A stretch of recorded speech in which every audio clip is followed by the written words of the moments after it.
नमस्कार दोस्तों, क्या राजस्थान कांग्रेस के हाथ पंचायत और निकाय चुनाव में जीत का फॉर्मूला लग गया है? क्या अब कांग्रेस धीरे धीरे दलित राजनीति की तरफ लौट रही है? और क्या वाकई कांग्रेस अपनी इस नई सोशल इंजीनियरिंग से जनमत हासिल कर पाएगी? दोस्तों, दरअसल राजस्थान कांग्रेस में इन दिनों एक दिलचस्प सियासी रवैया पेश आने लगा है। पार्टी अब अपनी हर चुनावी रणनीति से पहले दलित राजनीति पर फोकस कर रही है। इसे कुछ इस तरह से समझिए कि विधानसभा में नेता प्रतिपक्ष की जिम्मेदारी कांग्रेस ने टीकाराम जूली को दी है, जो दलित वर्ग से आते हैं। फिर एनएसयूआई के प्रदेश अध्यक्ष विनोद जाखड़ भी दलित समाज से ही आते हैं। और आखिर में नीरज टांगी को दोबारा राज्यसभा में भेजा गया है, जो दलित वर्ग से ही ताल्लुक रखते हैं। ऐसे में बड़ा सवाल यह है कि क्या कांग्रेस आगामी पंचायत और निकाय चुनावों को देखते हुए कोई बड़ी सामाजिक और राजनीतिक रणनीति तैयार कर रही है? दोस्तों, दरअसल राजस्थान की राजनीति में लंबे समय तक कांग्रेस की पहचान दलित, आदिवासी और अल्पसंख्यक वोटों की पार्टी के रूप में रही है।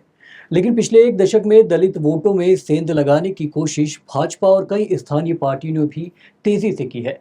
कई दलित समुदाय में भी भाजपा का प्रभाव बढ़ा है और कांग्रेस का पारंपरिक सामाजिक आधार कमजोर हुआ है। ऐसे में कांग्रेस का जो महत्वपूर्ण पदों पर दलित चेहरों की नियुक्ति एक बड़ा राजनीतिक संदेश माना जा रहा है।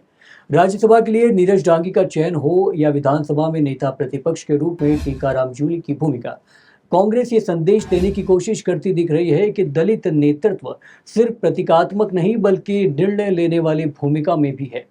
अगर इसे पंचायत और निकाय चुनाव की गणित से जोड़कर देखें तो राजस्थान में आने वाले समय में पंचायत और निकाय चुनाव होने हैं।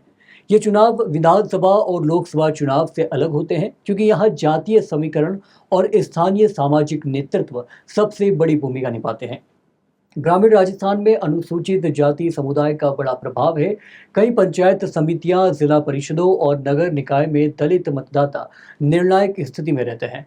ऐसे में कांग्रेस यदि दलित नेतृत्व को आगे बढ़ाती है तो इसका सीधा राजनीतिक लाभ स्थानीय चुनाव में मिल सकता है। राजनीतिक विश्लेषकों का मानना है कि कांग्रेस संगठन से लेकर विधायिका और संसद तक एक संदेश देने की कोशिश कर रही है कि पार्टी में दलित नेतृत्व को महत्व दिया जा रहा है। दोस्तों, चलिए आपको अब भाजपा की चुनौती और कांग्रेस की रणनीति पर भी चर्चा कर लेते हैं। असल में भाजपा पिछले कई वर्षों से दलित समाज के बीच अपनी पकड़ मजबूत करने की कोशिश कर रही है। बाबा साहब अंबेडकर की विरासत, सामाजिक अभियानों और खास तौर पर संगठनात्मक विस्तार के जरिए भाजपा के कई वर्गों में अपनी स्वीकार्यता बढ़ाई है। ऐसे में कांग्रेस के सामने सबसे बड़ी चुनौती अपना पारंपरिक सामाजिक आधार बचाने की है। नीरज टांगी, टीकाराम जूली और विनोद झाकड़ जैसे नेताओं को आने वाले या फिर कहने लगे इसी रणनीति का हिस्सा माना जा सकता है। कांग्रेस ये संदेश देना चाहती है कि पार्टी में दलित समाज सिर्फ वोट बैंक नहीं बल्कि नेतृत्व का हिस्सा है। हालांकि कांग्रेस की रणनीति को सिर्फ दलित राजनीति के नजरिए से देखना भी पूरी तस्वीर नहीं होगी। राजस्थान में कांग्रेस को जाट, गुर्जर, आदिवासी, ओबीसी और अल्पसंख्यक वोटों के बीच भी संतुलन बनाना है। यही वजह है कि पार्टी एक तरफ दलित चेहरों को आगे बढ़ा रही है तो दूसरी तरफ अन्य सामाजिक समूहों के नेताओं को भी संगठन और राजनीति में जगह दे रही है। यानी कांग्रेस की कोशिश एक व्यापक सामाजिक गठबंधन बनाने की दिखाई देती है। इसलिए अगर राजनीतिक तौर पर देखें तो नीरज टांगी को दोबारा राज्यसभा भेजना सिर्फ एक संसदीय नियुक्ति नहीं बल्कि एक राजनीतिक संदेश भी है।